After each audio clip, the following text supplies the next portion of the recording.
Meanwhile, during the quarterfinals, so we saw that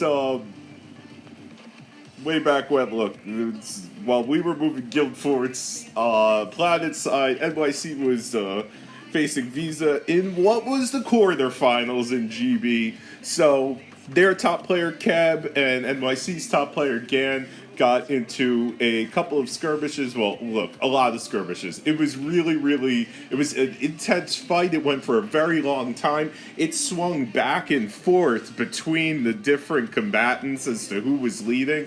For a while, Visa was leading, then NYC was leading, then Visa was leading again. Ultimately, NYC did win, and there were a couple of huge fights that happened that turned the point exchange over to Visa's way. So I wanted to go through a couple of those fights.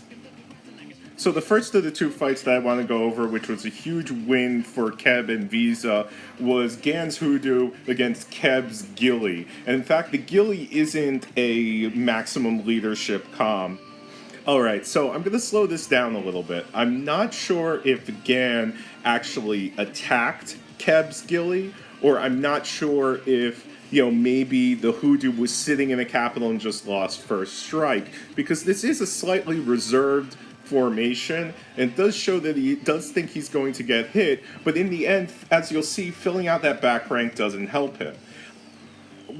So Gilly on his second slot gets a 9 violent resistance, takes out about 2,000 of the T12 Walker, which is huge point loss for NYC. But from here, even though Gilly is not a maximum leadership comm, Gilly has enough dodge to beat the Hoodoo's natural accuracy.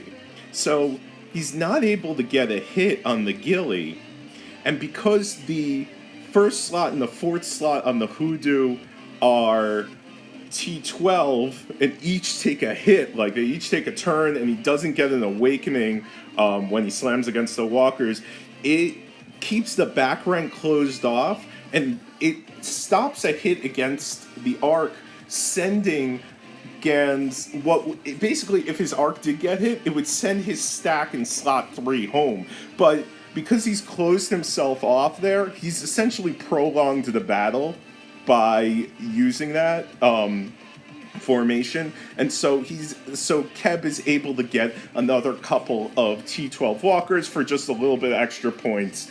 That match, huge point swing, and this coupled with the next one moved it over to Visa's game in the beginning.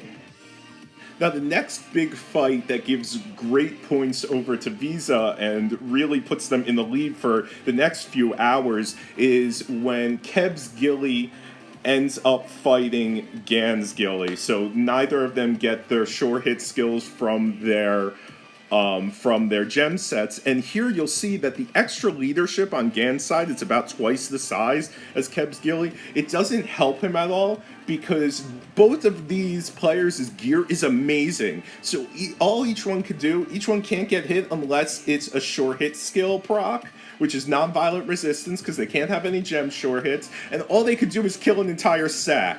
So in the end here, KEB loses stacks, GAN loses stacks, but because GAN has maximum leadership here, he ends up losing over 1,500 T12 infantry, whereas KEB only loses less than 1,000. And then I was moving forts on the server. I didn't get a ton of time to watch this, but this was really a great match. You could just see how many fights there were, and this was still very early in.